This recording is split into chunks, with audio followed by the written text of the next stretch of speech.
सभी सभी को नमस्कार दोस्तों। भागीरथी ऑनलाइन क्लास में आपका स्वागत है। जैसे आप थंबनेल देख रहे हैं कि जो उत्तराखंड टेस्ट सीरीज है आपका री एग्ज़ाम है, आपका बीपीडीओ पेपर है जो आपका ये का कोई सा भी एग्जाम उत्तराखंड होने वाला है। इसमें क्या है, बीएस नेगी और परीक्षा वाणिज्य से संबंधित मिला जुला के 1 लाइनर क्वेश्चन की सीरीज चला रखी हमने। जो आपकी ये 1 लाइनर की सीरीज है आपकी, ये आपकी कौन सी है, 5वीं सीरीज है। इसमें क्या है आपका जो 5वीं सीरीज में आपके इसमें टोटल क्वेश्चन रहेंगे आपके, टोटल जो 1 लाइनर के क्वेश्चन रहेंगे आपके, ये रहेंगे आपके 146। इसमें लास्ट में देखो जो उत्तराखंड का मैप है, इसमें वह देखना मेरे को मिलेगा आपको।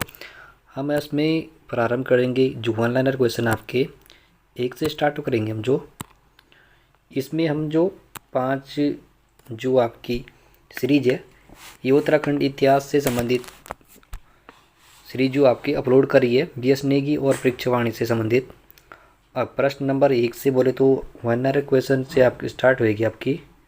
ये रहेगा आपका, अगर आप इससे पहले 4 वीडियो आपने देखी है उत्तराखंड इतिहास और जो परीक्षा वाणिज्य से संबंधित है आपके और बीएस नेगी से 1 लाइनर क्वेश्चन है, तो आप प्लेलिस्ट में जाके उसे देख सकते हैं। हम आज बात करेंगे पलेठी शिलालेख के बात में। इसमें जो पलेठी के शिलालेख की बात करें, जो 1 लाइनर क्वेश्चन पढ़ेंगे आपके, ये देखो स्टार्ट करेंगे हम। जो सेकंड आपका कौन सा, देवप्रयाग के आसपास एक स्वतंत्र राजवंश क्या करा था, शासन करा था। कहाँ पे, देवप्रयाग पे। कहाँ पे करा था शासन, वो करा था आपका देवप्रयाग के आसपास क्या करा था, एक स्वतंत्र राजवंश शासन करा था। देवप्रयाग क्या आपका, हिंडोला खाल के आपका जो पलेठी है, यहाँ पे क्या था आपका सूर्य मंदिर का कब बना था, 7वीं और 8वीं सदी में के बीच बना था। यहाँ पे हिंडोला खाल देवप्रयाग में क्या था, जो हिंडोला खाल में पलेठी का सूर्य मंदिर बनता है, ये बनता है आपका 7वीं और 8वीं सदी में बनता ही है।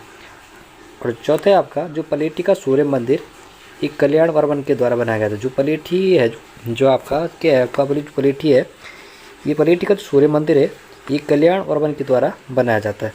और 5वें आपका कि इन शिलालेखों में नरपति वर्मन का नाम भी मिलता है। कहा जाता है जो पलेठी का सूर्य मंदिर बनता है, ये किसने बनाया है, कल्याण वर्मन ने बनाया था। और कहा जाता है इस शिलालेख में, इन शिलालेखों में क्या होता है, जो नरपति वर्मन था नाम भी वहाँ पे मिलता है। अब बात करेंगे हम आदि गुरु शंकराचार्य की। ठीक है, आदि गुरु शंकराचार्य की बात करें हम, तो कार्तिकपुरी राजवंश के शासनकाल में आदि गुरु शंकराचार्य का आगमन राज्य में हुआ था। कहाँ, उत्तराखंड राज्य में क्या होता है, जो उत्तराखंड राज्य में जो कार्तिकपुरी राजवंश के शासनकाल में क्या होता है, आदि गुरु शंकराचार्य का जो आगमन होता है यहाँ पे। और भी है कि आदि गुरु शंकराचार्य 820 ईस्वी में, ध्यान रखना 820 ईस्वी में क्या होता है, केदारनाथ में क्या होता है, 820 में केदारनाथ में देह त्याग कर देते, और उस समय उनकी आयु क्या होती, 32 वर्ष होती उनकी आयु। सी है कि यदि आदि गुरु क्या होता है, आदि गुरु शंकराचार्य इष्ट देव समय क्या होता है उत्तराखंड आए थे, और आदि गुरु शंकराचार्य का अद्वैतवाद क्या क्या होते हैं, प्रतिपादक थे। वो कौन थे, आदि गुरु शंकराचार्य। अब आएंगे 7 पॉइंट में आपका 7 पॉइंट आपका कि आदि गुरु जो शंकराचार्य द्वारा पूरे भारत में 4 मठों की स्थापना की थी। जो आदि गुरु शंकराचार्य थे, इन्होंने क्या करा था, पूरे भारत में क्या हो रहा था, 4 मठों का स्थापना की थी। ध्यान रखना, जोशीमठ, पुरी और श्रृंगेरी और एवं द्वारिका। यहाँ पे क्या करे थे, जो आदि गुरु शंकराचार्य उन्होंने 4 मठों का निर्माण किया था, पुरी, श्रृंगेरी और द्वारिका। यहाँ पे 4 मठों का इनका निर्माण करा था। और जो ये रहेगा आपका इसमें है कि शंकराचार्य का जन्म होता है केरल में। जो शंकराचार्य है, इनका जन्म होता है आपका कहाँ होता है, ये होता है केरल में। कहाँ होता है, जो केरल में इनका जन्म होता है आदि गुरु शंकराचार्य का, वो होता है केरल में, कलाड़ी में होता है। जो क्या होते हैं, चेर साम्राज्य के अधीन होते थे। किस साम्राज्य के अधीन होते थे, चेर साम्राज्य के अधीन होते थे, जिनके गुरु गोविंद स्वामी थे। जिनके क्या थे, गुरु के थे, कौन थे इनके, जो गुरु आदि गुरु शंकराचार्य, इनको गुरु कौन थे, गुरु गोविंद स्वामी जी थे। कहा जाता है जो भी है, आदि गुरु शंकराचार्य के पिता शिव गुरु और माता सुभद्रा थी। जो क्या कहा जाता है कि जो आदि गुरु शंकराचार्य थे, इनके पिता का नाम क्या था, शिव गुरु। इनके पिता का नाम शिव गुरु और माता कौन, जो माता थी इनकी, ये थी इनकी सुभद्रा, इनकी माता थी। अब बात पढ़ते हैं हम कार्तपुरी राजवंश। देखो क्या होता है, जो 8 है यहाँ से क्या मेन क्वेश्चन बन सकते हैं आपके, जो आदि का है, जो यहाँ पे आपका जो कार्तिकपुरी राजवंश है, जो कार्तिकपुरी राजवंश का प्रारंभ होता है, ये ध्यान रखना 700 लेकर 1050 ईस्वी तक जो कार्तिकपुरी राजवंश का जो कार्यकाल रहता है 700 से लेकर 1050 तक। अब हम पॉइंट 9 पे आएंगे। जो कार्तिकपुरी राजवंश के मध्य हिमालय का प्रथम ऐतिहासिक राजवंश माना जाता है। कहा जाता है जो कार्तिकपुरी राजवंश को क्या होता है, मध्य हिमालय का प्रथम क्या होता है, प्रथम ऐतिहासिक राजवंश माना जाता है। ठीक है, 10 पॉइंट में आएंगे। इस वंश के प्रथम 3 परिवार थे। जो कार्तिकपुरी राजवंश के तो क्या होते हैं, इस वंश के क्या होते हैं, प्रथम 3 परिवार थे, जिसमें क्या थे 14 नरेशों के प्राय 3 वर्षों तक शासन किया था। जो क्या थे, इनके 14 परिवारों में क्या थे, नरेश थे, और 3 जी के करते 300 वर्षों तक क्या करते, यहाँ पे शासन करते हैं। कहा जाता है कि कार्तिकपुरी राजवंश की प्रारंभिक राजधानी कहाँ होती थी, क्या होती, जोशीमठ। जो कार्तिकपुरी राजवंश था, जो कार्तिकपुरी राजवंश है, इनकी प्रारंभिक राजधानी आपकी जोशीमठ थी। जोशीमठ के दक्षिण कार्तिकपुरी नामक स्थान पे थी। कहाँ पे, जो कार्तिकपुरी राजवंश है, इनकी प्रारंभिक राजधानी जोशीमठ थी, जोशीमठ के दक्षिणी में कार्तिकपुरी नामक स्थान पर थी। अब आएंगे हम, अब जो 12 में आएंगे, 12 वाला आपका, कि इनकी दूसरी राजधानी कौन सी, जो कार्तिकपुरी राजवंश की दूसरी राजधानी कहाँ थी, ये अल्मोड़े कत्यूरी घाटी के बैजनाथ के पास बैजनाथ कार्तिकपुरी थी। जो कार्तिकपुरी जो दूसरी राजधानी क्या थी, अल्मोड़ा की कत्यूरी घाटी में कहाँ थी, बैजनाथ के पास बैजनाथ कार्तिकपुरी में थी। अब 13 में आपका, इस वंश के अभी तक 9 अभिलेख प्राप्त हुए, जिसमें से कुटिला लिपि का प्रयोग हुआ था।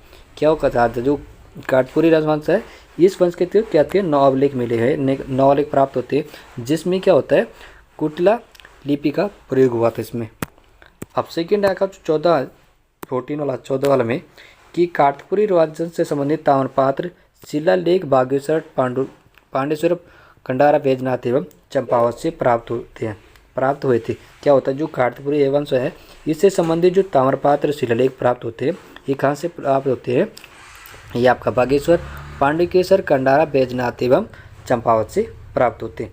अब आएंगे 15 में, कि इन अभिलेखों के प्रमुख ललित सुरदेव, ध्यान रखना इन अभिलेखों में क्या होते हैं, ललित सुरदेव एवं पांडुकेश्वर ताम्रपात्र का भूदेव का बागेश्वर शिलालेख में, और इष्ट देव का बालेश्वर मंदिर का ताम्रपात्र शिलालेख प्रमुख होते हैं।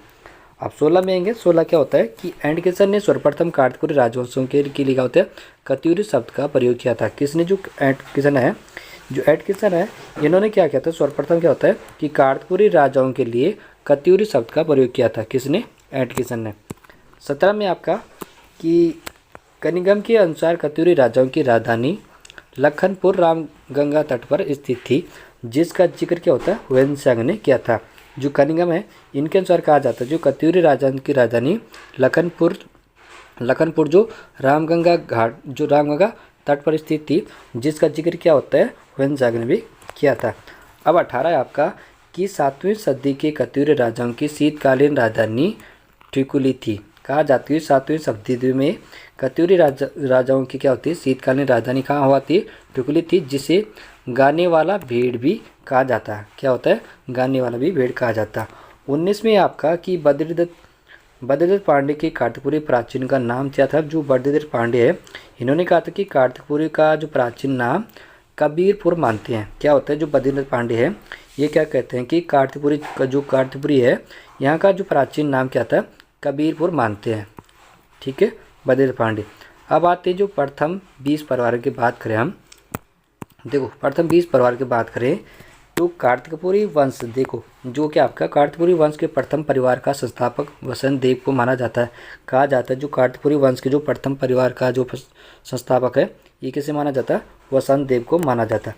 22 में है, कि इस वंश के राजा वसंत देव परम भट्ट महाराज परमेश्वर की उपाधि धारण की थी। कहा जाता है जो राजा वसंत देव थे, इन्होंने क्या किया था, परम भट्ट द्वारा के महाराज परमेश्वर की उपाधि धारण की थी उन्होंने। अब आएंगे 23 में, कि बालेश्वर लेख के अनुसार वसंत देव ने एक मंदिर का स्वर्णेश्वर नामक ग्राम दान किया था। जो बागेश्वर है, बागेश्वर लेक के कहा जाता है, जो बागेश्वर लेक में के अनुसार कहा जाता है वसंत देव ने एक मंदिर को स्वर्णेश्वर नामक ग्राम दान किया था। 24 में आपका कि जोशीमठ में नृसिंह मंदिर का निर्माण वसंत देव ने कहा जाता है जो जोशीमठ है यहाँ पे नृसिंह जो मंदिर है इसका निर्माण किसने कराया था? वसंत देव द्वारा कराया गया था। अब आएंगे 25 में। 25 में आपका कि कश्मीरी इतिहासकार जो क्या है आपका, जो कश्मीरी इतिहासकार आपका जो क्या है आपका कश्मीरी इतिहासकार कल्याण की राजतंगनी पुस्तक में कश्मीरी राजा, इसमें क्या होता है जो कश्मीरी इतिहासकार थे कल्याण, ये आपका जो कश्मीरी इतिहासकार कल्याण की राजतंगनी पुस्तक में क्या होता है कि कश्मीरी राजा ललितदित्य का मुक्ति पीड़ा द्वारा क्या होता है गढ़वाल क्षेत्र में क्या होते हैं जीतने का उल्लेख मिलता है। इसे क्या होते हैं वसंत देव की बात क्या होता है खपड़ देव की शासक होता है यहाँ पे। अब आएंगे 26 में रहेगा आपका कि खपड़ देव की जो पत्नी का नाम होता है वो क्या होता है, जो खपड़ देव है इनका पत्नी का नाम होता है कल्याण देवी इसकी पत्नी का नाम होता है जो खपड़ देव है। 26 में कि खपड़ देवी की जो पत्नी थी इनकी जो पत्नी का नाम होता था वो था आपका कल्याण देवी था इसका पत्नी का नाम। 27 में रहेगा आपका जो 27 है आपका कि खपड़ देव कन्नौज के राजा यशवर्मन के समकालीन कहा जाता। जो खपड़ देव थे ये कन्नौज के राजा थे, कहाँ के राजा? कन्नौज के राजा थे, यशवर्धन के समकालीन थे ये। जो 28 में आपका कि खपड़ देव का जो पुत्र, ध्यान रखना जो खपड़ देव है इनका जो पुत्र कल्याण का राजा था जो जिसकी जो पत्नी का नाम क्या था महारानी लद्दे देवी था। क्या था इनका जो पत्नी का नाम? लद्दे देवी था। जो खपड़ देव का जो पुत्र कल्याण राज था जिनके पत्नी का नाम क्या होता महारानी तीन की क्या थी? लद्दे देवी थे। 29 में आपका जो बागेश्वर लेख के अनुसार खपड़ देव का जो अंतिम शासक हुआ था कहा जाता जो बागेश्वर है कौन था? जो बागेश्वर है इसके अनुसार कहा जाता खपड़ देव वंश का जो अंतिम शासक होता था वो आपका कौन सा? तिवन राज था, जिसने क्या था परम भट्टरक महाराज क्या था राज्य परमेश्वर की इन्होंने उपाधि धारण की थी। किसने? क्या जाता जो बागेश्वर लेख में अनुसार कहा जाता खपड़ देव है इनका जो अंतिम शासक हुआ था जो कौन थे? अंतिम शासक त्रिभुवन राज था, जिसने क्या था जो परम भट्टरक थे आपके भट्टरक महाराज परमेश्वर के द्वारा उन्होंने क्या करा था उपाधि धारण की थी। हमें 30 वाला प्रश्न है आपका कि त्रिभुवन राज ने युद्धेश्वर मंदिर के लिए भूमि दान की थी जो क्या थे किरांतों से संबंधित थे। जो त्रिभुवन थे आपके इन्होंने क्या था राज युद्धेश्वर के मंदिर के लिए क्या करा था उन्होंने भूमि दान की और किरांतों से संबंधित थी है संधि की थी उन्होंने। अब 30 परिवारों की बात करें 31 परिवारों की बात करें तो इसमें क्या होता है जहाँ इसमें जो 32 वाला आपका कि नालंदा अभिलेख के अनुसार बंगाल के जो पाल शासक धर्मपाल ने गढ़वाल पर क्या करा था आक्रमण किया था। किसने? जो नालंदा अभिलेख है इसके अनुसार कहा जाता है कि बंगाल के शासक धर्मपाल ने गढ़वाल पर आक्रमण किया था। और 33 में आपका कि कार्तिकपुरी राजवंश राज्य में द्वितीय परिवार का संस्थापक निम्बरदेव थे। कहा जाता जो कार्तिकपुरी राजवंश है जो कार्तिकपुरी राजवा है इन्होंने की राज क्या था कि राज्य के द्वितीय परिवार का जो संस्थापक कौन होता था ये थे आपके निम्बर देव थे। अब 34 में कि निम्बर शैव धर्म में मानने वाला एवं जिसकी रानी नसु देवी थे। निम्बर देव की कौन से? जो निम्बर शैव है इन्होंने धर्म मानने वाला एवं जिसकी जो क्या होती रानी क्या थी नसु देवी थी। कौन सी? नसु देवी थी। और 35 में आपका निम्बर के बाद उसका पुत्र इष्टगण देव शासक बनता है। निम्बर देव के बाद जो निम्बर देव के बाद शासक बनता है वो कौन बनता है? उनका पुत्र बनता है वो बनता है आपका इष्ट देव। इनके बाद क्या बोलता है शासक बनता है। 36 में है कि इष्ट देव की जो पत्नी का नाम था वेगा देवी था। जो इष्ट देव थे आपके इष्टगण देव थे इनके पत्नी का नाम था वेगा देवी था। कौन सा? वेगा देवी इनके पत्नी का नाम था। अब 37 में आपका जो 37 रहेगा 37 आपका कि इष्टगण देव का जो कार्तिकपुरी राजवंश का प्रथम शासक था। कहा जाता जो इष्टगण देव है इन्होंने कार्तिकपुरी राजवंश का जो प्रथम शासक था, जिसने समस्त उत्तराखंड को एक सूत्र में बांधने का प्रयास किया था। किसने क्या, जो उत्तराखंड को समस्त एक सूत्र में बांधने का प्रयास किया था, वो कर गया था इसने। इष्टगण देव ने क्या करा था कि कार्तिकपुरी राजवंश का प्रथम शासक माना जाता था, और जिसने क्या करा था कि उत्तराखंड को समस्त एक सूत्र में बांधने का उन्होंने प्रयास किया था इष्टगण देव ने। और 38 में है कि जो इष्टगण देव ने जागेश्वर में नवदुर्गा, महेशमर्दिनी का और कुल्लिसा और नटराज के मंदिर को बनवाए थे इन्होंने। जो इष्टगण देव है आपके, इष्टगण है आपके, इन्होंने क्या कहा था, जागेश्वर, नवदुर्गा, महेशमर्दिनी, लकुलिस और नटराज के मंदिर भी इन्होंने बनाया था। और 39 में है कि इष्टगण भी अपने पिता की तरह ही सेव था। कहा जाता जो इष्टगण भी क्या होता है, वो अपने पिता की तरह क्या सेव था। अब 40 में आपका कि इष्टगण का पुत्र, ध्यान रख जाना कि जो इष्टगण है इनका पुत्र ललित सुरदेव का लगभग 832 ईस्वी पूर्व में गद्दी में बैठता है। कब बैठता है गद्दी में? जो इष्टगण देव है, इष्टगण का तो पुत्र होता है ललित सुरदेव, लगभग क्या होता है 832 ईस्वी पूर्व में क्या होता है गद्दी पर बैठता है, और कतूरी वंश का सबसे क्या होता है प्रतापी शासक एवं सिरवामन का शासक बन जाता है। क्या जाता है कि जो इष्टगण देव है, इनका जो इष्टगण देव का पुत्र होता है, कौन होता है ये आपका कौन सा ललित सुरदेव है, जो क्या होता है 832 ईस्वी पूर्व में क्या होता है गद्दी पर बैठता है। और यह क्या होता है, यह कतूरी वंश का सबसे प्रतापी होता है कि प्रतापी शासक बोलते हैं, सौरवन का शासक होता था ये। इसमें आपका जो 41 है, आपका 41 है कि ललित सुरदेव शासन काल रहता है 2100 से 22 वर्षों तक तानपात्र था इनका। जो ललित सुरदेव है इनका शासनकाल 21वें और 22वें वर्ष के 2 ताम्रपात्रों पे प्राप्त होते हैं।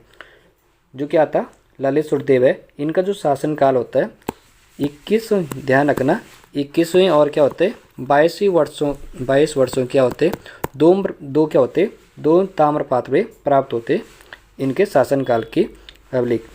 अब 42 में रहेगा, जो 42 वाला है कि जो ललित सुरदेव है, 42 वाला आपके कि ललित सुरदेव ने को पांडुकेश्वर ताम्रपात्र में कलिंग पर जो अपंग में जो क्या होता है मगध धरती का उदार एक क्या होता है बरावतार के समान बताया गया था इन्हें। किसको? ललित सुरदेव क्या होता है पांडुकेश्वरी ताम्रपात्र में क्या होता है कलिंग पर में क्या होता है मगध धरती का क्या होता है उद्गार के लिए क्या होता है बरावतार के लिए समान बताया गया था। और क्या होता है जो 43 में आपका कि स्वर्वधिक ताम्रपात्र ललित सुरदेव के जो क्या होते हैं जो ताम्रपात्र होते हैं ये क्या होते थे ललित सुरदेव के प्राप्त होते हैं। जो क्या होते हैं स्वर्वधिक ताम्रपात्र किसके मिलते हैं ललित सुरदेव के ही सबसे ज़्यादा ताम्रपात्र मिलते हैं। किसके मिलते हैं? ये मिलते हैं आपके ललित सुरदेव के। अब 44 में आपका कि 44 में है कि ललित सुरदेव की 2 पत्नियां थी, और जो ललित सुरदेव की जो 2 पत्नियां होती उनका नाम ध्यान रखना, एक था लैया और दूसरा था समा। ठीक है, ललित सुरदेव की जो 2 पत्नियां थी आपकी, एक लैया और दूसरी थी आपकी लया देवी और समा देवी। ये 2 क्या थी ललित सूर्य की 2 पत्नियां थी। अब 45 है, 45 में क्यों जो 45 है ललित सुरदेव की जो पत्नी समा देवी और भगवान नारायण का मंदिर बनाया था इन्होंने। क्या कहा जाता जो ललित सुरदेव की पत्नी थी समा देवी, इन्होंने क्या कहा था भगवान नारायण का मंदिर बनाया था इनके उपलक्ष्य में। कहा जाता जो 46 में कि जो बैजनाथ मंदिर का निर्माण कराया था ललित सुरदेव ने, जो बैजनाथ का मंदिर है ललित सुरदेव ने बनाया था। जो क्या था बैजनाथ का मंदिर का निर्माण कराया था ललित जो पुत्र भूदेव ने करवाया था। 46 में जो क्या था 46 में रह के जो बैजनाथ मंदिर का निर्माण किया था ये क्या था ललित पुत्र भूदेव ने कराया था। जो बैजनाथ का मंदिर का निर्माण करते हैं ये क्या था ललित पुत्र भूदेव ने करवाया था। और जो 47 है आपका 47 वाला कि भूदेव 47 में कि भूदेव बौद्ध धर्म का विरोधी था। जो क्या था आपका जो भूदेव था ये क्या होता था बौद्ध धर्म का विरोधी था। और इसे क्या होता था इसे बागेश्वर शिलालेख में परम बुद्ध ब्राह्मण का रिपु कहा गया था। जो क्या था भूदेव था ये भूदेव इन्होंने क्या बौद्ध धर्म का विरोध किया था। बौद्धदेव ने क्या करा था, बौद्ध धर्म का विरोध किया था और इसे बागेश्वर शिलालेख में परम बुद्ध श्रवण का रिपो कहा गया था। अब 48 में रहेंगे, 48 का जो यहाँ पे आगा, यहाँ पे क्या होता है 48 में तृतीय परिवार कहते हैं। क्या होते हैं, तृतीय परिवार के बारे में चर्चा की जाएगी। इसमें क्या होता है कि 49 में शिलादित्य वंश की स्थापना होती है। क्या होती है, शिलादित्य वंश की जो स्थापना शिलादित्य के पुत्र इक्षण देव ने की थी और जिसकी जो जानकारी मिलती है वो कहाँ से मिले, बालेश्वर एवं पांडुकेश्वर ताम्रपात में मिलती है। अब वो होता है कि 50 में जो 50 वाला आपका इक्षण देव की जो पत्नी का नाम मिलता है, जो इक्षण क्या थे आपके इक्षण देव की पत्नी का नाम मिलता है सिंधु देवी। क्या होता है, इक्षण देव की जो पत्नी का नाम मिलता है वो मिलता है, उसमें क्या होता है, सिंधु देवी मिलता है। और 51 में आपका इक्षण देव के बाद क्रमशः देशतव देव का पद्मेश्वर देव किसका होता है, शासक होता है। इक्षण देव के बाद क्या होता है, देशतव देव एवं पदव देव का शासक बनते हैं। और जो 52 बनेगा, देशतव देव की दीन दुखियों का रक्षक एवं स्वर्णदाता कहा जाता है। जो देशतव देव थे इनके दीन बंधु दुखियों का रक्षक एवं स्वर्णदाता का कहा जाता है। अब 53 में रहेगा, जो 53 का है आपका, इसमें 53 पद्मदेव को सूर्य के समान प्रकाशवान एवं कर्ण से अधिक दानदाता कहा गया। जिसमें क्या होता है कि बद्रीनाथ मंदिर को भूमि दान की थी किसने, जो क्या होता है पद्मदेव को सूर्य के समान का प्रकाशवान एवं कार्यों से अधिक दानदाता कहा गया था। जिसमें क्या होता है बद्रीनाथ मंदिर को भूमि दान की थी। इसमें 54 आपका कि शिलादित्य वंश का जो अंतिम शासक होता है, ध्यान रखना, जो शिलादित्य होता है, शिलादित्य वंश का जो अंतिम शासक होता है सुभिक्षराज देव होते हैं। ये इसके अंतिम शासक होते हैं, कौन से, सुभिक्षराज देव। और 55वां रहेगा जो कार्तिकपुरी, वो जो अंतिम शासक था वो सुभिक्षराज देव थे, जो क्या थे 14वें कत्यूरी शासक थे। जो क्या होता है कत्यूरी वंश का जो अंतिम शासक होते हैं सुभिक्षराज देव। ध्यान रखना, जो कत्यूरी वंश का जो अंतिम शासक होता है सुभिक्षराज देव थे, जो क्या थे 14वें कत्यूरी शासक थे ये आपके। अब आपका 56 आपका 56 है। सुभिक्षराज देव ने अपनी राजधानी कार्तिकपुरी वंश के उपखंड में सुभिक्षपुरी में बनाई थी। जो क्या थे सुभिक्षराज थे, इन्होंने अपनी राजधानी कार्तिकपुरी से उपखंड सुभिक्षपुरी में बनाई थी इन्होंने। अब आएंगे हम 57, जो 57 वाला था आपका कि जो वैद्यनाथ कार्तिकपुरी वंश नरेश के बारे में चर्चा होगी। इसमें क्या होता है, वैद्यनाथ जो कार्तिकपुरी वंश है, वैद्यनाथ कार्तिकपुरी वंश नरेश के बारे में चर्चा होगी। इसमें आपका 58 है जो कि सुभिक्षराज देव की किसी वंश ने कुमाऊं की गौतमी घाटी की राजधानी बनाई थी। क्या होता है, जो सुभिक्षराज होते हैं इन्होंने क्या होता है, सुभिक्षराज देव है, इनकी किसी वंश क्या होता है, किसी वंश ने कुमाऊं की गौतमी घाटी में राजधानी बनाई थी, जिसका नाम क्या होता है वैद्यनाथ लेखों में वैद्यनाथ कार्तिकपुरी मिलता है। क्या मिलता है, वैद्यनाथ कार्तिकपुरी मिलता है। 59 है आपके, इसे हम क्या होता है कार्तिकपुरी वंश का चतुर्थ परिवार या पाल वंश के नाम से भी जान सकते हैं। इसे क्या होता है कार्तिकपुरी वंश और चतुर्थ परिवार पाल वंश के नाम से भी जान सकते हैं। और जो 60 है आपका वैद्यनाथ लेखों में या शासक का नाम क्रमशः क्या होता है, जो वैद्यनाथ होता है लेखों में कहा जाता है इन शासकों का नाम क्रमशः आपका सबसे पहले आपका लखनपाल देव और इंद्रपाल देव और त्रिभुवन देव है मिलता है इनका। अब जो नेक्स्ट सीरीज रहेगा आपका 61 से, यहाँ पे आपका कार्तिकपुरी राजवंश प्रशासन के बारे में चर्चा करेंगे। जो क्या होता है कार्तिकपुरी राज्य क्या होता है, राज्य प्रशासन की बात करते हैं। इसमें क्या होता है 62 वाले में जो लक्ष्मीदत्त जोशी है, इन्होंने क्या किया था कि वो कार्तिकपुरी राजाओं को मूलतः अयोध्या माने थे। ना कहाँ के माने थे, अयोध्या माने थे। जो क्या थे, जो लक्ष्मीदत्त जोशी, इन्होंने कार्तिकपुरी राजाओं को मूलतः माना था, इन्होंने अयोध्या के माने थे इन्होंने। अब 63 है आपका 63 वाला आपका कि बद्रीनाथ पांडे कार्तिकपुरी राजाओं को जो क्या था आपका बद्रीदत्त पांडे कार्तिकपुरी राजाओं को सूर्यवंशी मानते हैं। जो क्या होता है, बद्रीदत्त पांडे है, ये बद्रीदत्त पांडे क्या मानते हैं, तो कार्तिकपुरी राजाओं को सूर्यवंशी मानते हैं। क्या मानते हैं, सूर्यवंशी मानते हैं। बद्रीदत्त पांडे क्या होता है, जो कार्तिकपुरी और राजपुरी राजाओं को क्या मानते हैं, सूर्यवंशी मानते हैं। और 64 में आपका 64 वाला, इन शासकों की राजभाषा संस्कृत तथा लोक भाषा पाली होती। जो क्या होती है, जो कार्तिकपुरी राजा थे, राजवंश थे, ये क्या जो बद्रीदत्त पांडे क्या मानते थे, इन शासकों की क्या मानते, राजभाषा इनकी जो क्या होती, इन शासकों की राजभाषा कौन सी थी, संस्कृत थी और लोक भाषा इनकी पाली थी। 65 में आपका कि कार्तिकपुरी राजाओं के लोक हितकारी कार्यों के कारण कुमाऊं में आज भी प्रचलित कहावत है कि कार्तिकपुरी वंश के आश्वासन पर क्या होता है, सूरज हो गया और रात्रि हो गई। क्या होता है कि कार्तिकपुरी राजाओं ने लोक हितकारी के कारण कुमाऊं में आज प्रचलित कहावत है कि कार्तिकपुरी वंश के अवसान पर क्या होता है, सूर्यास्त हो गया और रात्रि हो गई है। 66 आप 66 है आपका कि 66 है कि कत्यूरी के समय भूमि मापन अधिकारियों का परमतार क्या होता है, परमतार होता है। जो क्या होता है, कत्यूरी के समय क्या होता है, भूमि मापन अधिकारी को परमतार होता है। अब आपका 67 है इस कि कत्यूरी कालीन मंदिर दो प्रकार के होते हैं। क्या होता है, जो कत्यूरी कालीन में क्या होते हैं, कत्यूरी कालीन मंदिर के क्या होते हैं, दो प्रकार के होते हैं। एक क्षेत्रीय होता है, एक क्षेत्रीय होता है, शिखर युक्त मंदिर होते थे। क्या होते हैं, जो कत्यूरी कालीन में जो दो प्रकार के मंदिर होते हैं, एक आपके क्षेत्र युक्त होता है और शिखर युक्त मंदिर होते हैं।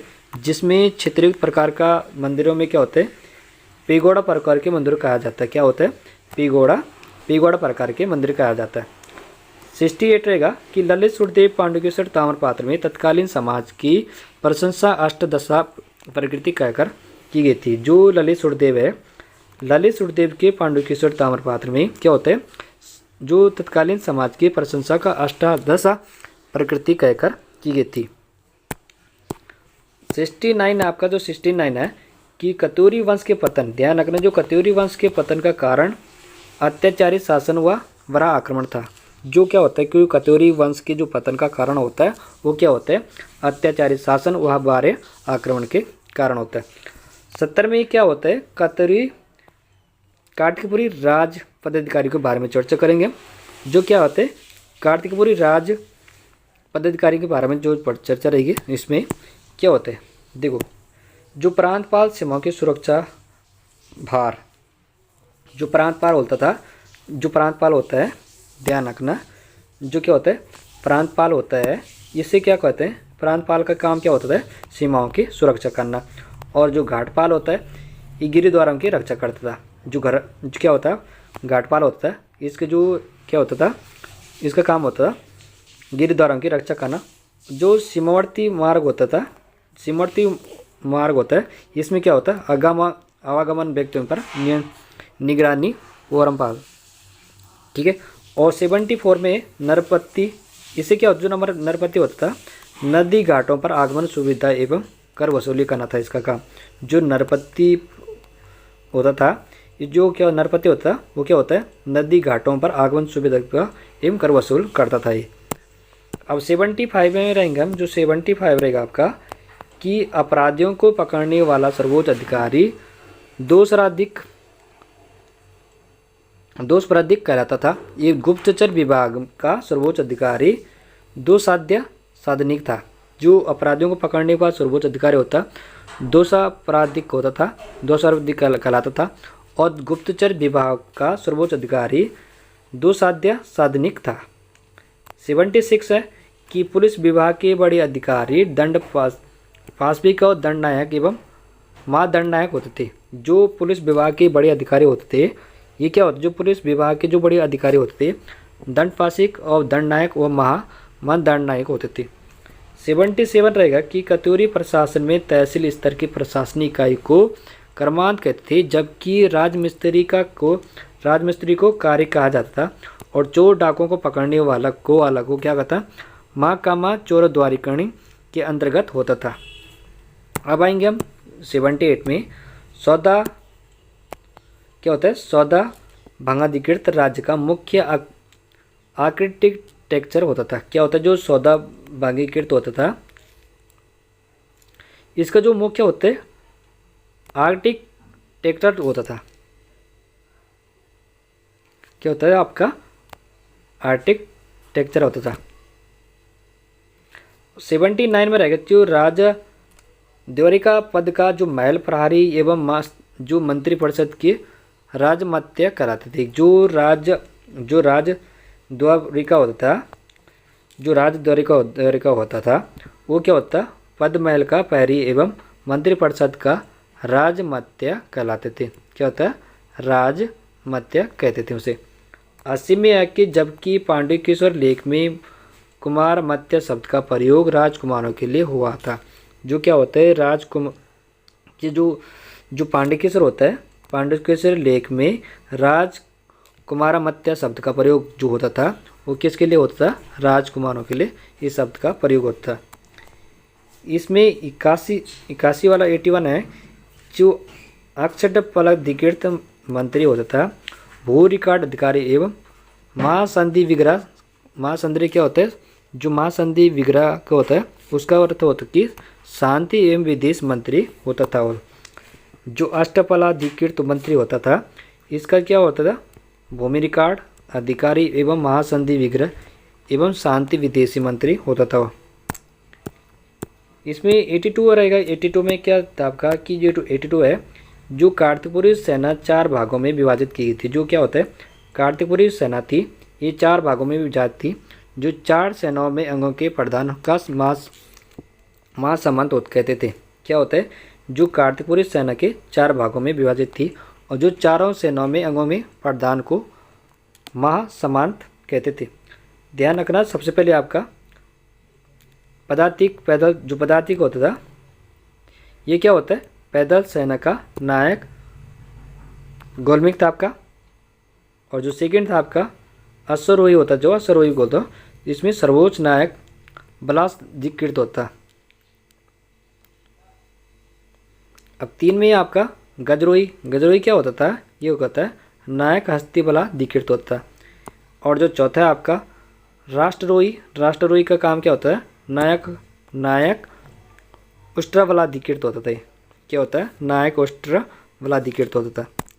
अब 83 में जो 83 है आपका, इसमें क्या आपका कार्तिकपुरी की आर्थिक व्यवस्था के बारे में चर्चा की गई थी। इसमें कार्तिकेयपुर आर्थिक व्यवस्था की बात चर्चा है। इसमें देखो ध्यान रखना 84 वाला कि कत्यूरी शासन में आय के प्रमुख साधन कृषि, वन एवं खनिज संपदा थी। कहा जाता है जो कत्यूरी शासन में यहाँ पे जो आय के साधन क्या हुआ करते थे, ध्यान रखना। जो कत्यूरी शासन में आय के जो प्रमुख साधन होते वो थे आपके कृषि और वन एवं खनिज संपदा होती थी। और 85 में आपका जो क्षेत्रपाल राज्य कृषि की जो उन्नति का ध्यान रखते थे। जो क्षेत्रपाल होते राज्य कृषि उन्नति का साथ जो उनका उन्नति के लिए क्या होते ध्यान रखते थे। और 86 में कि औपचारिक या पृष्ठकोचारिक अधिकारी भूमि को क्या होते अभिलेख रखते थे। लोग किसका लेख रखते थे? इसमें जो औपचारिक पृष्ठकोचारिक होते थे, ये क्या होते? अधिकारी भूमि के क्या होते अभिलेख रखते थे इसमें। 87 में क्या जो खंडपति होते थे, क्या होते? खंडपति एवं खंडहरा रक्षित स्थान जो होता था आपका, जो आपका खंडपति एवं खंडहर रक्षित स्थान द्विपद नामक क्या होता है। इसमें क्या होता? अधिकारी खनिज और वनों की रक्षा करता था ये। और जो 88 में करों की वसूली के लिए भूपति शल्य नामक अधिकारियों का वर्णन मिलता है और इस रंगभंग तीरंदाज के लिए कहा जाता था। और 89 में कि भ्रष्ट एवं चाट नामक अधिकारी प्रजा से विशिष्ट वगैरह लेते थे। जो भ्रष्ट और चाट नामक अधिकारी प्रजा के लिए क्या होते थे? विशिष्ट या बेगर लेते थे लोग। इसमें 90 है कि पशुओं से दुग्ध निकालने का कार्य अबीर कहते थे। जो पशुओं के दुग्ध निकालने का कार्य होता था, इसको क्या कहते हैं? अबीर कहते थे। क्या कहते हैं? इसे कहते थे अबीर कहते थे इन्हें। और 91 में है भूमि माप उसमें बोए जाने वाले बीज के अनुसार होती थी कत्यूरी शासन में। क्या होता है, भूमि की जो नाप उसमें क्या होते हैं, बोए जाने वाले बीज के अनुसार होती थी, जिसमें क्या होता है कत्यूरी शासन था। और 92 है दोड़म बापम, जो ये में नाली बापम, ये क्या होता है, ये एक नाली होती थी जिसमें क्या होता है बीज वाली भूमि का वर्णन मिलता था। जो दोण बम्पम एवं नाली बम्पम, ये क्या होता है, एक नाली बीज वाली भूमि का वर्णन यहाँ पे मिलता था। और जो 93 में आपका दोण को क्या कहते हैं, जो दोण होता है इसको कहते थे 32 सेरा और 16 को कहते नाली वरवास माना जाता था। ध्यान रखना, जो दोण कहा जाता था वो 32 सेरा को कहते हैं, 32 सेर कहते हैं, और जो 16 नाली वरवार माना जाता, जो 16 नाली था वरवारा माना जाता था। जो 94 है खरी वाप को 20 दोण के बराबर बताया गया था। जो खरी वाप होता था इसको 20 दोण के बराबर बताया गया था। और इसमें आपका कि कत्यूरी शासन के समय जिले कौन कौन से हुए थे, इसमें चर्चा करते हैं हम। जो क्या था कत्यूरी शासन के समय जिले। एक सलाह विषय क्या होता था, इसमें भागीरथी यमुना के मध्य क्षेत्र को कहते थे। एक साला क्षेत्र को किसी को, जो कत्यूरी शासन के जिले थे, एक साला विषय क्या थे, ये क्या थे आपका भागीरथी यमुना के मध्य के क्षेत्र को कहते थे। और टणकपुर, जो आपका टणकपुर है विषय को क्या कहते हैं, यह क्या होता है अलकनंदा भागीरथी संगम से उपत्यका क्षेत्र तक था। जो टणकपुर क्षेत्र था आपका, ये क्या था अलकनंदा भागीरथी एवं संगम से उपत्यका क्षेत्र का था आपका। और 98 में आगा कार्तिकपुरी विषय में। इसमें जो कार्तिकपुरी विषय का है, इसमें क्या था कत्यूरी क्षेत्र जोशीमठ से गौतमी घाट तक था। जो क्या था कार्तिकपुरी विषय था आपका, इसमें क्या था आपका, ये था आपका कार्तिकपुरी क्षेत्र जोशीमठ से गौतमी घाट तक था। अंतराग विषय, ये कहाँ तक था इनका, जो अंतराग विषय था आपका भागीरथी में अलकनंदा की बीच तक, इसको कहते थे। अंतराग विषय किसे कहते हैं, भागीरथी और अलकनंदा के बीच के क्षेत्र को अंतराग विषय कहते हैं। जो मायापुर हाट है, जो मायापुरी हाट किसके लिए शब्द का प्रयोग होता था, जो मायापुरी हाट होता था ये हरिद्वार के निकट तराई भावर के लिए इनका क्षेत्र था। क्या, जो इनका जिले थे क्या थे, ध्यान रखना, जो इनके थे आपके मायापुरी क्या था, मायापुरी हाट था, ये कहाँ का क्षेत्र स्थित था आपका हरिद्वार के निकट तराई भावर के क्षेत्र थे सम्मिलित था। अब बात करें 101 में आएंगे, जो कत्यूरी प्रांतीय प्रशासन की बात करें, इनके शासन काल की बात करते हैं हम। कत्यूरी प्रांतीय शासन या प्रशासन की बात करेंगे हम। 102 है आपका, जो 102 है आपका, जो कत्यूरी राज्य प्रांतों में विभक्त था, जिसका शासन उपरीक या राज्यपाल के द्वारा चलाया जाता था। जो कहते होता है, जो कत्यूरी राज्य होता है इन्हें भी प्रांतों में विभक्त था, जिसका शासन उपरीक के राज्यपाल के द्वारा चलाया जाता था। 103 में कि कत्यूरी राज्यों में प्रांतों को विषय में जिलों में बांटा गया। कत्यूरी काल में 4 विषयों एवं लोक कथाओं के अनुसार एक अन्य विषय का भी पता चलता है। क्या होता है, जो कत्यूरी राज्यों में प्रांतों के विषय में जिलों में बांटा गया था, जिसमें क्या होता है कत्यूरी काल में 4 विषयों एवं लोक कथा के अनुसार एक अन्य विभाग क्या होता है, एक अन्य विषय का भी पता चलता है इसमें। 104 है, इसमें हम बात करेंगे मध्यकाल का कत्यूरी साम्राज्य की बात करेंगे हम। जो 104 क्या आता है, इसमें क्या होता है मध्यकाल कत्यूरी साम्राज्य के बारे में चर्चा है। 105 है, मध्यकालीन कत्यूरी शासन की जानकारी स्थानीय लोक कथाओं के जागरण पे मिलता है। क्या होता है, जो कत्यूरी शासन की जानकारी मिलती है वो कहाँ से मिलती है, लोक कथाओं और जागरणों से मिलती है। 106 है कि मध्यकालीन कत्यूरी शाखाएं जैसे बैजनाथ हो गया आपका, बैजनाथ शाखा हो गया आपकी, पाली पचवा शाखा हो गया आपकी, अस्कोट शाखा हो गया आपकी, डोडी शाखा हो गया, सीरा शाखा आदि में मिलते हैं इनका। 107 में इन कत्यूरी में असंति देव एवं वंश थे। आस्कोट के राजबरा एवं डोडी के मल्ला प्रसिद्ध है। क्या होता है, इन कत्यूरी में क्या होता है असंति देव वंश और अस्कोट के जरार दरबार के डोडी के मल्ला प्रसिद्ध है इनके। अब आपका 108 में है कि जो कत्यूरी राज में असंत देव थे, इसमें असंत्य देव को राज्य की स्थापना की, जिसकी प्रथम राजधानी जोशीमठ थी। जो कत्यूरी राज्य में जो असंत्य देव है, असंत्य देव की जो राजधानी राज्य की जो स्थापना की थी, जिसके क्या होते प्रथम राजधानी कहाँ होती, ये आपकी जोशीमठ में होती है। 109 में आपकी असंत्य देव ने दूसरी राजधानी कत्यूरी राज्य की रणचुल्ला कोट में बनाई थी। कहा जाता है कि असंत्य देव ने दूसरी राजधानी कहाँ बनाई थी, इन्होंने जो अपनी दूसरी राजधानी बनाई थी कत्यूरी राज्य की रणचुल्ला कोट में बनाई थी इन्होंने। 110 में है कि जोशीमठ से प्राप्त हस्तलिखित ग्रंथ गुरुपादुक असंत्य देव के बाद क्रमशः क्या होता है, बसंती राय, गोरा राय का नाम मिलता है यहाँ पे। जो जोशीमठ से प्राप्त हस्तलिखित एवं गुरु पादुक जो असंत्य देव की बात क्या होता है, क्रमशः क्या होते हैं, बसंती राय एवं गोरा राय का नाम मिलता है यहाँ पे। 111 में क्या होता है, असंत्य देव का जो अंतिम शासक होता है कौन होता है, ब्रह्मदेव अत्याचारी शासक होता था। जो असंत्य देव वंश का जो अंतिम शासक होता है वो क्या होता है, ब्रह्मदेव था, जो क्या था अत्याचारी शासक था। 112 में क्या, ब्रह्मदेव को जागरों में ब्रह्मदेव कहा गया। क्या होता है, जो ब्रह्मदेव है इसमें जागरों में क्या कहा गया से, वीर ब्रह्मदेव कहा गया, वीर ब्रह्मदेव कहा गया है। जागरों में क्या होता है, ब्रह्मदेव को जागरों में वीर ब्रह्मदेव कहा गया, वीर ब्रह्मदेव कहा गया इसमें। 113 में आपका 113 में क्या है, जिया रानी की लोक कथा के अनुसार तैमूर लंग ने हरिद्वार पर आक्रमण किया और ब्रह्मदेव तैमूर लंग का सामना करते हुए युद्ध में मारा गया था। जो जिया रानी की लोक कथा में कहा जाता है, जो जिया रानी की लोक कथाओं के अनुसार तैमूर लंग ने हरिद्वार पर क्या करा था, उन्होंने आक्रमण किया था। और क्या होता है, ब्रह्मदेव ने क्या होता है, तैमूर लंका का सामना करते हुए क्या होता है, वो युद्ध में मारा जाता है। और 114 में आपका कि कत्यूरी गाथाओं में प्रीतम देव एवं पिथौराशाही व ब्रह्मदेव का दुलाशाही का वर्णन भी मिलता है। कहा जाता है जो कत्यूरी गाथाओं में क्या होता है, प्रीतम देव एवं पिथौराशाही का जो क्या होता है, धाम एवं दुलाशाही होता है, वर्णन भी यहाँ पे मिलता है। 115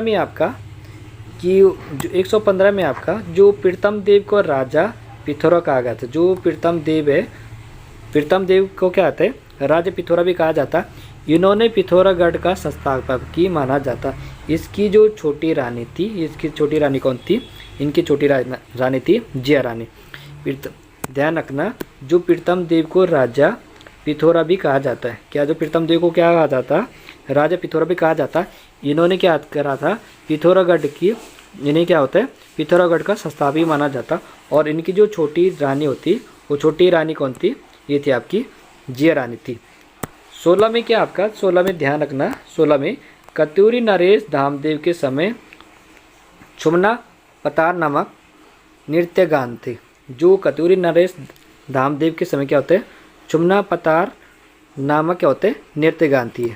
और 117 में क्या है, धामदेव के दो पुत्र, ध्यान रखना, जो धामदेव है इनके दो पुत्र होते हैं, मालूशाही एवं लड़मशाही। क्या होते हैं, मालूशाही एवं लड़मशाही, इनके दो पुत्र थे। जो धामदेव है इनके दो पुत्र थे, मालूशाही एवं लड़मशाही। 18 में आपका बैराठे चौकटिया के राजा मालूशाही दरमा की दो सेकेंडी राजुला की प्राण गाथा कुमाऊं में प्रसिद्ध है। क्या होते हैं, बैराठा चौकटिया में क्या होते हैं, राजा मालूशाही और दरमा के सेकेंडी राजुला की जो प्राण कथा भी कुमाऊं की क्या हो, ये प्रचलित है यहाँ पे। अब 109 में है कि धामदेव ने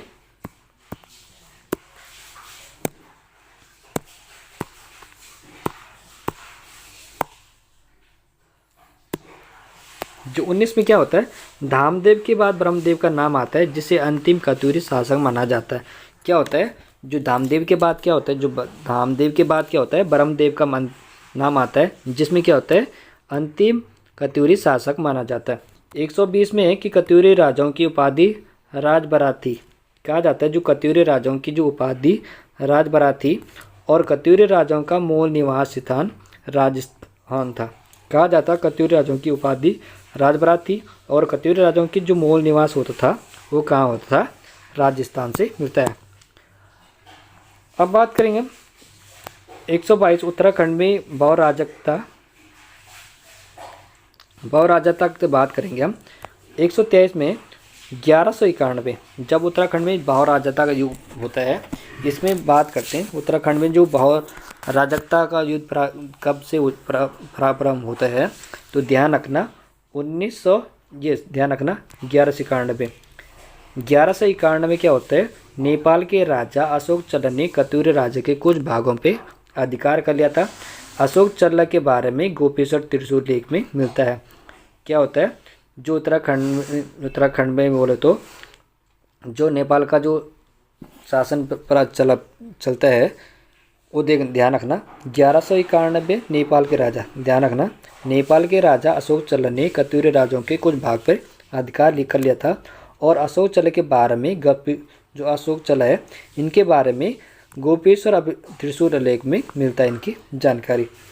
और 124 में कि बालेश्वर मंदिर ताम्रपात्र के अनुसार 1223 ईस्वी में दुल्लु या नेपाल के शासक करचल देव ने कत्यूरी राजा को अपने अधिकार में ले लिया था। क्या होता है, बालेश्वर मंदिर ताम्रपात्र में लेख के अनुसार 1223 ईस्वी में क्या होता है, दुल्लु नेपाल का शासक करचल देव ने कत्यूरी राजा को अपने अधिकार में ले लिया था। 125 में चक्राता में बहुवाणा वंश का शासन था, जिसके 7 राजाओं का वर्णन मिलता है। राजा सूर्यसेन बहुवाणा जो बहुवाणा वंश का महानतम शासक था। अब आएंगे हम 26 में 126 है कि सिरमौर प्रदेश में राणा देवपाल शासक था। कहा जाता सिरमौर प्रदेश का राणा देवपाल शासन था इसका, जो सिरमौर प्रदेश में राणा देवपाल का शासन था वहाँ पे। 127 है राणा देवपाल का जिक्र मिथुन ने ये सिराज की पुस्तक में तबकाता एक नसीरी में मिलता है, जिसके अनुसार देवपाल ने बलवन के विद्रोही को अपना श्रेय दिया था इन्होंने। और बात करें 128 में, 128 में क्या आपका 128 में मिलता है आपका कि गंगोली हाट में मणिका कोटी राजवंश का शासन कर रहा था। क्या होता है, गंगोली हाट में होता है, जो गंगोली हाट क्या होता है, गंगोली हाट आपका यहाँ पे क्या होता है, मणिका कोटी राजवंश शासन कर रहा था वहाँ पे। और 129 में अस्कोट के ठुकराई शासकों को, जो अस्कोट के क्या ठुकराई शासकों को राजबार कहा जाता था। जो अस्कोट क्या होता है, ठुकराई शासकों को राजबार कहा जाता था। और 130 में अस्कोट में पाल राजाओं का शासन रहा था और पाल वंश का संस्थापक नागमल्ला था। कहा जाता अस्कोट में पाल राजाओं का शासन था और पाल वंश का संस्थापक नागपाल था। और 131 में है कि संपूर्ण कत्यूरी शासकों में डोडी सिराके रैंका राजा था। कहा जाता जो संपूर्ण कत्यूरी शासकों में डोडी सिराके रैंका राजा हुए थे। और 132 में है कि सिरा डोडी क्या आपका 132 सिरा डोडी की राजधानी सिराकोट थी। कहाँ पे, सिराकोट की राजधानी सिराकोट थी। और 133 में है कि सिरा ने 16 गल्ला राजाओं के बारे में पता चलता है। किसमें, जो 133 है इसमें क्या होता है, सिरा से 16 मल्ला, जो आपका जो सिरा आपका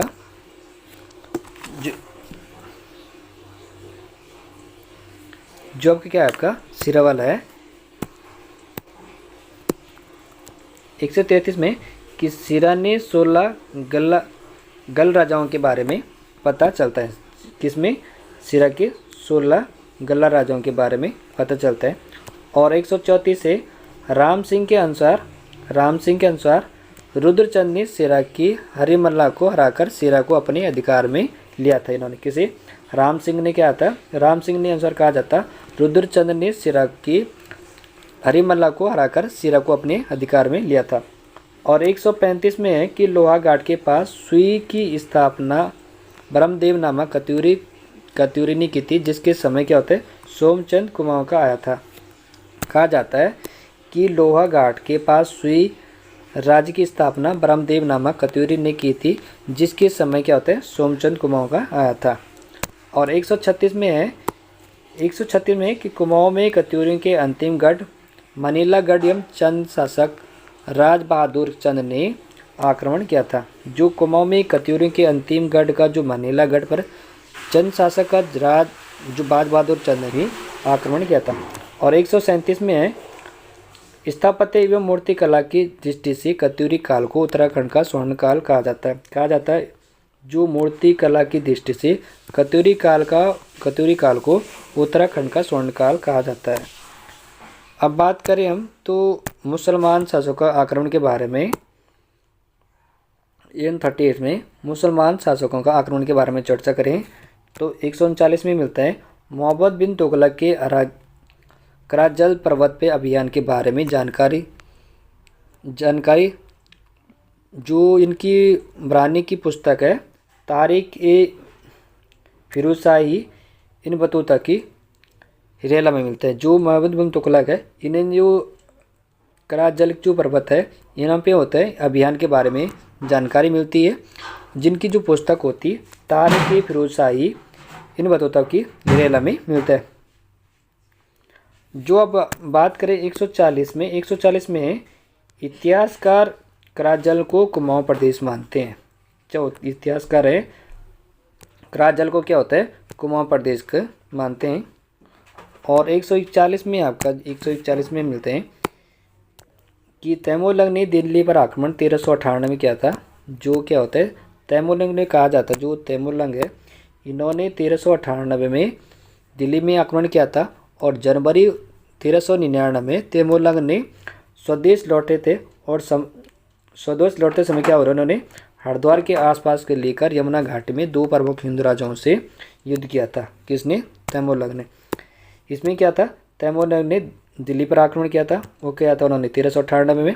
और जनवरी में क्या होता है 1399 में तैमूरलंग ने क्या होता है स्वदेश लौटते समय क्या उन्होंने हरिद्वार के आसपास की जो यमुना घाटी है यहाँ पे क्या करते हैं 2 हिंदू राज्यों से युद्ध लड़ते हैं वहाँ पे। और 142 में आएंगे तो तैमूरलंग की आत्मकथा मूल फूला जात एवं तुमरे नामक जो अनुसार कहा जाता है। जो प्रथम युद्ध गंगा द्वार में बरूज के साथ हुआ था। कहा जाता जो तैमूरलंग है इनकी आत्मकथा था मूल फुजात ये तुमरी और अनुसार जो प्रथम युद्ध गंगा द्वार में बरूज के रूप में साथ हुआ था। और 143 में कि एटकिंसन के अनुसार बहरूज नाम ब्रह्मदेव के लिए आ सकता था। जो एटकिंसन का अनुसार कहा जाता है, जो एटकिंसन है इनके अनुसार बरूज नाम से ब्रह्मदत्त के लिए आ सकता था। और इसमें आपकी है कि 144 में है तैमूरलंग का दूसरा युद्ध रतन सेन के साथ जो सिरमौर के राजा था। जो तैमूरलंग का दूसरा युद्ध होता है उसके किसके साथ होता है? जो तैमूरलंग है इनका जो दूसरा युद्ध होता है रतन सेन के साथ होता है, जो कहाँ के थे सिरमौर का राजा था। इनके साथ इनका दूसरा आक्रमण होता है। और 145 में कि जिया रानी के युद्ध में तैमूरलंग की जो पराजय हुई थी वो लोक गाथाओं के अनुसार जिनका युद्ध रानी बाग क्षेत्र में हुआ था। जो क्या था जो रानी है जिया रानी इनके युद्ध में तैमूरलंग की पराजय हुई थी। जो लोक गाथाओं के अनुसार जिनका युद्ध क्या होता है रानी बाग क्षेत्र में हुआ था इनका। इसमें जो 5वीं सीरीज आपका जो वन लाइनर के जो BS नेगी है और परीक्षा वाणी का इसमें ये लास्ट सीरीज है आपकी। लास्ट सीरीज बोलते हो लास्ट प्रश्न है आपका। इसके बाद अब जो 6ठी सीरीज रहेगी आपकी, इसकी जो 6ठी सीरीज रहेगी आपकी इनके जो 5 सीरीज के वन लाइनर क्वेश्चन आपके आपके क्वेश्चन आंसर कराए दिए जाएंगे। जो आपकी 6ठी सीरीज रहेगी।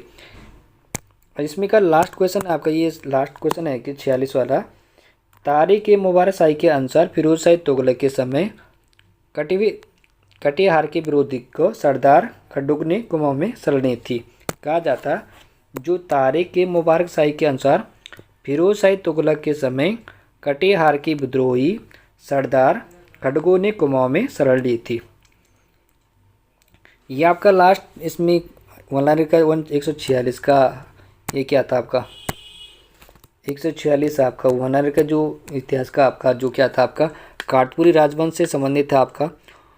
और जो प्रथम परिवार आपका द्वितीय परिवार और जो आदिगुरु शंकराचार्य जैसे आपके पलेटी के सूर्य मंदिर रहेगा आपके, इसमें क्या तैयार गए थे आपके, और मुसलमानों के शासन के बारे में इसमें चर्चा की थी। और मध्यकालीन कत्यूरी साम्राज्य और जो आप बात करें तो परंत कत्यूरी प्रांतीय प्रशासन के बारे में चर्चा थी। इसमें उत्तराखंड के जो बहुराज का युग था, जैसे आपके कत्यूरी शासन के समय जिले और कार्तिकपुरी आर्थिक सर्वेक्षण थी आपकी, और कार्तिकपुरी राजवंश प्रशासन जैसे हो गए थे आपके, और जिसमें आपके परिवार रहे थे आपके, जैसे इच्छड़ देव की जो पत्नी का नाम थी क्या था, जो इच्छड़ देव है इनका पत्नी का नाम ध्यान रखना, जो इच्छड़ देव थी, ये इच्छड़ देव है आपकी, क्या थी, इच्छड़ देव, इनकी पत्नी का नाम ध्यान रखना, इनकी पत्नी का नाम क्या था, सिंधु देवी थी। थैंक यू गाइस लास्ट तक बने रहने के लिए, क्योंकि इस सीरीज के लास्ट आपका जो इतिहास था आपका, जो उत्तराखंड इतिहास का जो वीएस नेगी और वर्चा वाणिज्य यानी लास्ट प्रश्न है, इसकी आपका जो छठी सीरीज रहेगी, इनकी जो भी वर्णनात्मक प्रश्न थे आपके, इनके बाद इनसे प्रश्न उत्तर कराए दिए जाएंगे, जो आपके प्रश्न उत्तर की सीरीज में रहेगी। इसके बाद रहेगा आपका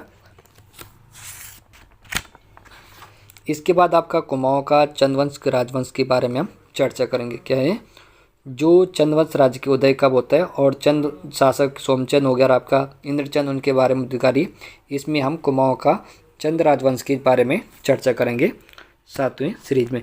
छठी सीरीज में आपका 100 क्वेश्चन रहेंगे उत्तराखंड इतिहास से, और इसके बाद हम कुमाऊं का इतिहास के बारे में चर्चा करेंगे। थैंक यू, मिलते हैं हम नेक्स्ट सीरीज में।